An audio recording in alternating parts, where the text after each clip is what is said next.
Very good morning जी। कैसे हैं आप सब? आई होप कि आप सब अच्छे होंगे। आप सबका स्वागत है सैरी फैमिली ब्लॉग्स उत्तराखंड चैनल पर। आज सैटरडे है और भाई क्या बताऊं, मौसम जो है वो बड़ा सुहावना सा हो रखा।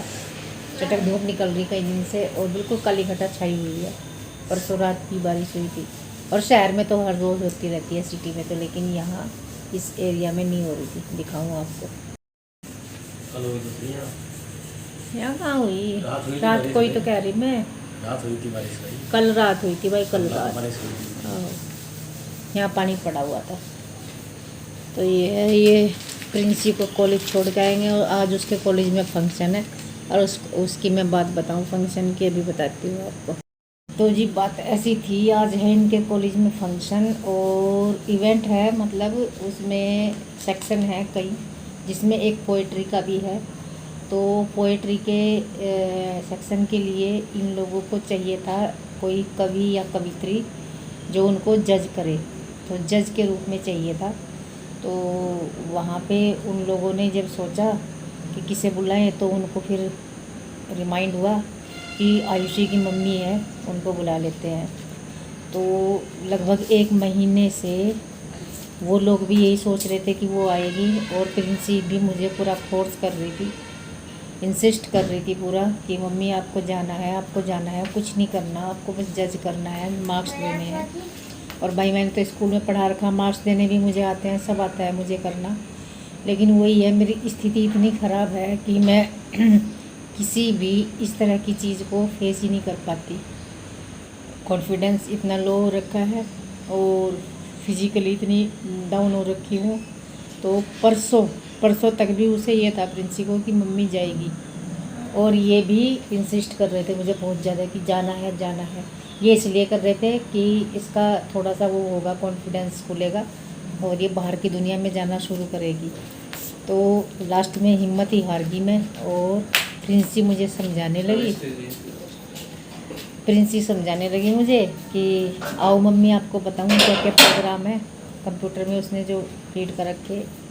तो मैं बैठते ही बोलने लगी, मैंने कहा मेरे से नहीं जाया जाएगा बिल्कुल भी, समझाने का कोई फ़ायदा नहीं।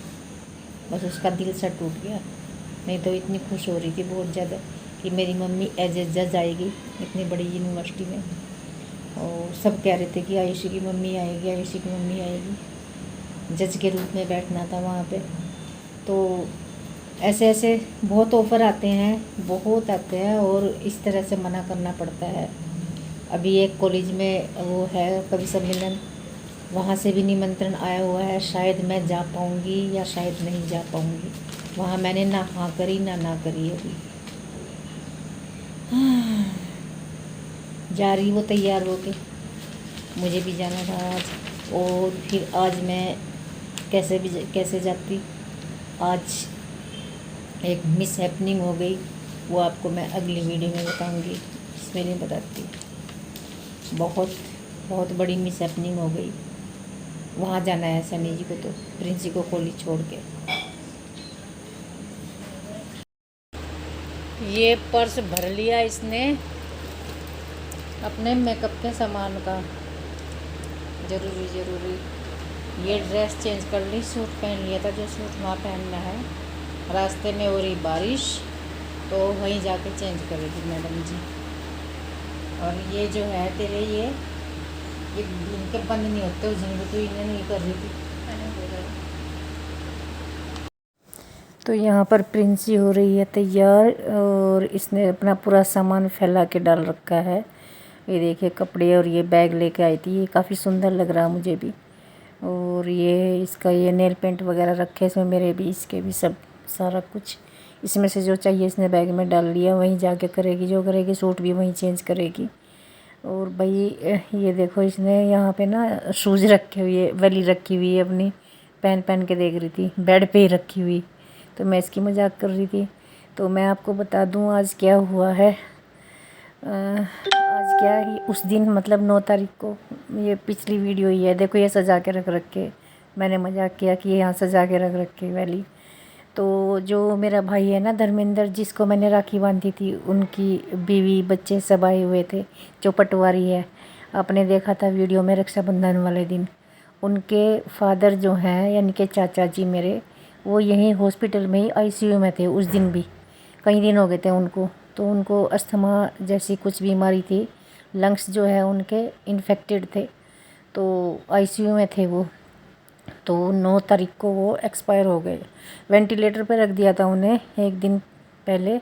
तो मैं उन्हें देखने ही जा रही थी, तो मुझे मेरे भाई ने मना कर दिया था, धर्मेंद्र ने, कि सुरेखा तू देख नहीं पाएगी, तुझे घबराहट हो जाएगी, क्योंकि मुझे बीमारी इस तरह की है कि मैं ऐसे माहौल में रह नहीं पाती बिल्कुल भी, एक मिनट भी, कि तू मत जा, वो वेंटिलेटर पे हैं, देखने के स्थिति में नहीं है बिल्कुल भी, तू नहीं देख पाएगी।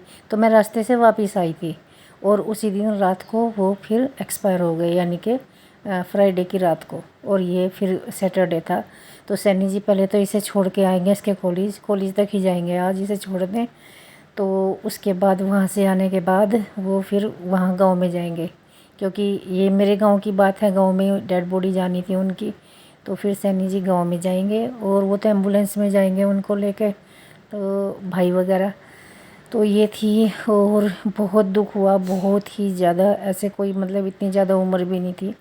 और मुझे याद कर रहे थे जब सैनी जी हॉस्पिटल गए, कई बार गए, और ये बारिश बहुत तेज़ आ गई इनके जाते ही, इतनी तेज़ आ गई कि मतलब ऐसे में बाइक भी नहीं चलती, बहुत तेज़ आ गई थी। तो मुझे याद कर रहे थे वो, जब तक बोलते रहे कि सुरेखा के पास नहीं मेरे से जाया गया, और ये है वो है, भाई माफ़ी मांगूंगा मैं उस लड़की से, क्योंकि वो देहरादून आते थे तो बीमार ही होते थे जब भी आते थे। और मेरा सुन कर ना बहुत मन दुखी हुआ, मुझे ऐसा लगा कि मुझे उनसे मिलना चाहिए, लेकिन मैं वहाँ जा नहीं पाई, और बड़ा दुख है मुझे इस बात का। तो ये हुआ था उस दिन, और फिर ये परसों की वीडियो है। उसके बाद तो फिर मतलब बड़ा डिस्टरबेंस हो गया, कुछ भी नहीं हुआ, कुछ काम नहीं किया मैंने। आपने देखा ही होगा, वीडियो भी नहीं डाली मैंने।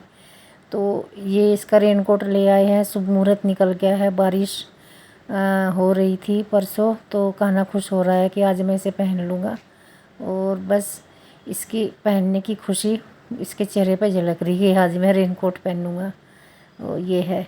और उसके बाद फिर एक घटना और हुई, ये हुई थी अभी 3-4 दिन पहले, 11 तारीख को। ये एक के बाद एक दुर्घटनाएं हो रही हैं, मेरे साथ नहीं तो मेरे अपनों के साथ हो रही हैं। तो मेरी फ्रेंड है, बहुत क्लोज़ फ्रेंड है, बहुत ज़्यादा क्लोज़, वो मुझसे मिलने हफ्ते में एक बार तो आती है मेरे हाल चाल पूछने। अक्सर संडे को आती है, लेकिन वो उस दिन मंडे को आ गई, और शाम के टाइम ही आती है। तो 7 बज रहे थे, 7 बज के लगभग 5 या 10 मिनट हो रही थी, वो मेरे घर से निकली। उसने अपने हस्बैंड को बोला कि मुझे लेने आ जाओ, तो वो लेने आ ही रहे थे, वो थोड़ा सा इंतज़ार कर रही थी रोड पे खड़े होके।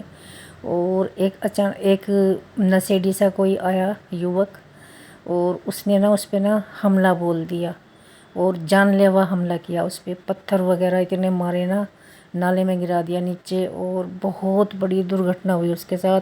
और लोग इकट्ठे हो गए, पुलिस आ गई, और मुझे पता ही नहीं है। मेरे पास फिर मेरी एक फ्रेंड आई भागी भागी दौड़ी दौड़ी कि सुरेखा तुझे उसका कुछ पता है क्या? मैंने कहा क्या? मैंने कहा यार उसका फ़ोन तो आ रहा है, इधर से मैं मिला रही, उधर से वो, मैंने कहा कनेक्टिविटी नहीं हो पा रही।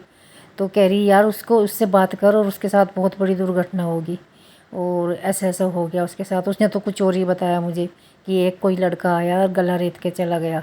तो मेरे तो पैरों तले की ज़मीन खिसक गई, मैं तो एकदम धड़कन भी तेज़ होगी मेरी।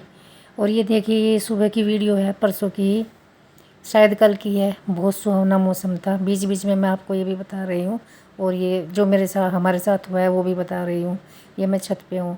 तो फिर मैं फटाफट वहाँ गई हॉस्पिटल, हाँ उसका फ़ोन मिल गया, उसने कहा रोते रोते कि सुरेखा मेरे साथ ऐसा ऐसा हुआ, मैं हॉस्पिटल में हूँ, जल्दी आ। तो मैं वहाँ पे गई भागी भागी सैनी जी को लेके, और वहाँ से फिर मैंने भैया को बोला, मैं कहा भैया FIR वगैरह दर्ज करो। तो कुछ रिश्तेदार भी थे वहाँ, तो वो रिश्तेदार और हम थाने में आए, मैंने ही FIR लिखी, और मैंने वहाँ पे FIR दर्ज कराई। तो हमने मतलब वो मुकदमा जो दर्ज कराया 307 का कराया, जानलेवा हमले का। और वो जानलेवा ही था, कुछ सर में बहुत चोटें लगी हुई हैं, आँख बिल्कुल एक ऐसा लग रहा था कि आँख ख़त्म ही ना होगी, वो देखा नहीं जा रहा था मेरे से बिल्कुल भी। तो हम 11 बजे आए, मैं FIR वगैरह दर्ज करा के ना 11 बजे आई। और फिर बस मेरा तो दिमाग बिल्कुल काम करना बंद कर दिया दिमाग ने। और मैं बता नहीं सकती कि क्या हुआ क्या नहीं हुआ। तो बहुत घबराहट मुझे हो गई थी, बहुत ज़्यादा। और ये हुआ था। और यहाँ पर देखिए मैं अगले दिन की वो कर रही हूँ छत पे ही कि आप सबका स्वागत है, ये है वो है। लेकिन मुझे ये बताना ज़रूरी है, इसलिए मैंने आवाज़ म्यूट कर दी। तो ये घटना जो हुई है दो, एक तो मेरे उन चाचा जी की डेथ हुई है, एक मेरी फ्रेंड के साथ ये बहुत बड़ा हादसा हुआ है, बहुत बड़ा। सहम गए हम सब, मोहल्ले वाले भी सहम गए। हमारे मोहल्ले में ऐसी घटना कभी नहीं हुई थी, कभी भी। तो इसके लिए हम यहाँ पर कुछ विचार विमर्श करेंगे। लड़कियाँ आती हैं जाती हैं रोड पे, बिल्कुल घर के सामने रोड पे ये घटना हुई। हमारे घर के सामने ही है एकदम से। तो हमारा घर थोड़ा अंदर गली में है। और इस गली की भी मैं बात बताऊंगी। मेरी एक सब्सक्राइबर ने बोला था कितना गंदा है, तो ये क्यों इतना गंदा है और क्यों, क्या इसमें परेशानी है। इसमें हम सभी का विचार चल रहा है कि इसे बनवाएं, लेकिन प्रशासन के हाथ में है ये, तो इतना आसान नहीं है। तो इसके लिए कार्रवाई चल रही है। और इसमें हम हर महीना मजदूर लगाते हैं, इसे साफ़ करवाते हैं हर महीना। इसमें ना वो स्रोत फूट रही है जगह जगह से, और इसमें नेचुरल पानी चलता रहता है। ये पहाड़ी क्षेत्रों में ऐसा होता है, तो ये गिल्ली ही रहती है, ये सूखती नहीं कभी भी। सबसे बड़ी प्रॉब्लम ये है। तो ये है। हाँ वो है कि गाड़ी इसमें 4 व्हीलर आती नहीं। 4 व्हीलर एक बार आ भी गई थी तो वो बैक नहीं होती। ये है, ये चीज़ तो मैं मानती हूँ कि इसमें 4 व्हीलर नहीं आती। तो यहाँ पर विंटर की यूनिफॉर्म अलाउ कर दी स्कूल वालों ने। डेंगू के चक्कर में, डेंगू का प्रकोप जो है यहाँ पे बहुत ज़्यादा है।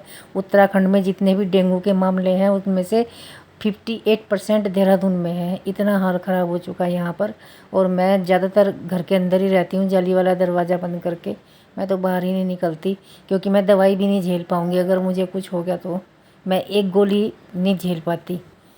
तो ये है। और बस यहाँ देखिए, फिर मैं यहाँ कुछ बोल रही हूँ, लेकिन वही है, मुझे ये बातें बतानी थी, इसलिए मैंने ओरिजिनल आवाज़ जो है वो म्यूट कर रखी।